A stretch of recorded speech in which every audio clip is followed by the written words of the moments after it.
Kenapa Bali tetap Hindu saat Jawa dan NTB menjadi Muslim? Bayangkan sebuah pulau kecil di tengah Nusantara. Pulau yang dikelilingi suara ombak, wangi dupa, dan tabuh-tabuhan gamelan. Namun, pernahkah kamu bertanya, kenapa Bali tetap Hindu sementara Jawa dan wilayah sekitarnya berubah menjadi mayoritas Muslim pada akhir abad ke-15? Di tanah Jawa, kerajaan Majapahit, simbol kejayaan Hindu-Buddha mulai melemah.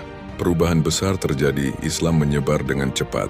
Kesultanan-kesultanan baru berdiri, dan Majapahit pun runtuh. Di tengah pergolakan itu, rombongan bangsawan, pemahat, penari, ahli sastra, dan pendeta Hindu mencari tempat baru.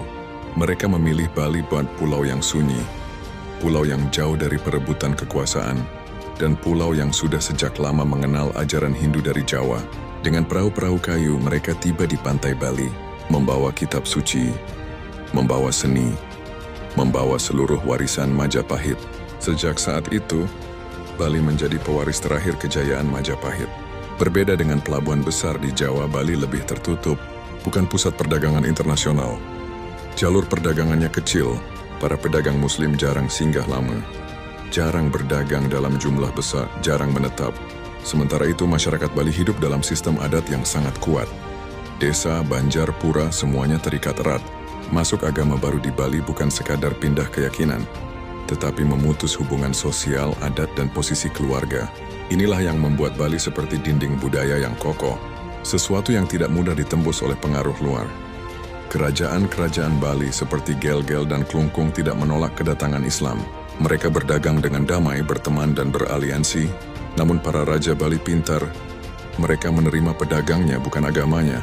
Ketika kerajaan Islam dari Jawa dan Lombok mencoba memperluas pengaruh, Bali bukan hanya bertahan, tetapi melawan dan mempertahankan identitas mereka, bukan karena kebencian, tetapi karena Bali merasa mereka adalah penjaga terakhir tradisi Majapahit.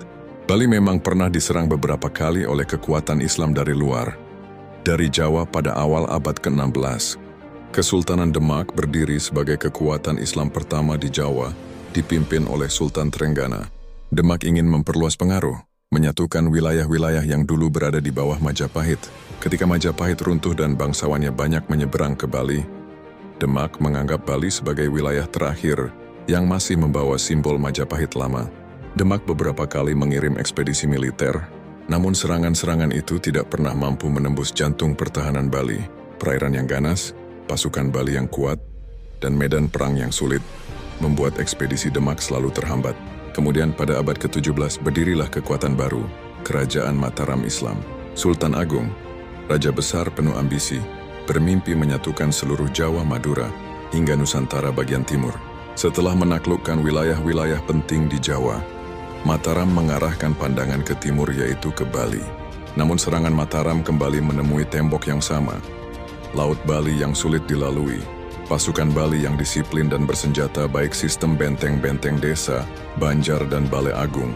Yang sangat kuat, Mataram memang kuat di darat, tapi ekspedisi lautnya tidak pernah cukup untuk menaklukkan Bali. Kemudian serangan dari timur yaitu dari Lombok, Nusa Tenggara Barat. Kerajaan Islam Selaparang di Lombok juga pernah mencoba memperluas wilayah ke arah Bali, terutama pesisir timur. Bahkan juga pernah dari Makassar, bagian yang jarang diceritakan. Alih-alih selalu menjadi target, pada abad ke-17 hingga ke-18, Bali malah menguasai Lombok, yang mayoritas penduduknya Muslim. Kerajaan Karangasem dari Bali melakukan ekspansi ke Lombok dan menundukkan beberapa kerajaan lokal. Namun kemudian muncul kekuatan baru, Kesultanan Makassar, Gowa, dan suku Sasak Muslim yang ingin kembali merebut Lombok.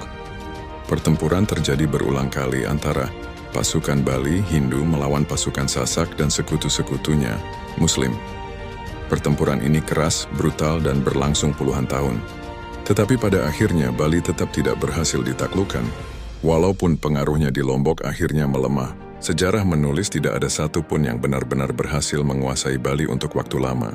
Selama kerajaan tetap berdiri, selama adat tetap dijalankan, selama pura tetap dijaga, agama Hindu Bali terus hidup tanpa harus menentang siapapun.